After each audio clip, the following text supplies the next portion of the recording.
How to install Waze application on your Android device. So hello guys, welcome back to my YouTube channel. In this video I'll be showing you how you can easily install Waze application on your Android device.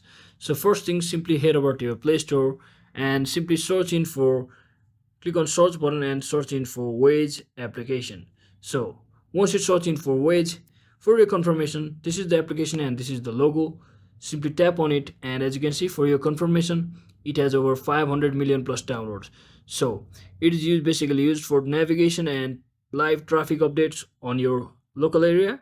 So simply click on this install button over here, and once you click on install button, you have to wait for some time, and depending upon your internet connection or speed, it should be downloaded within some seconds. So just wait for a few seconds, and once it's successfully downloaded, you can simply open the application just like that and click on continue to allow your location. So that is exactly how you can download and install your Waze application on your Android device. So hope this video was helpful guys. If it was, don't forget to like and subscribe to the channel. See you on the next one.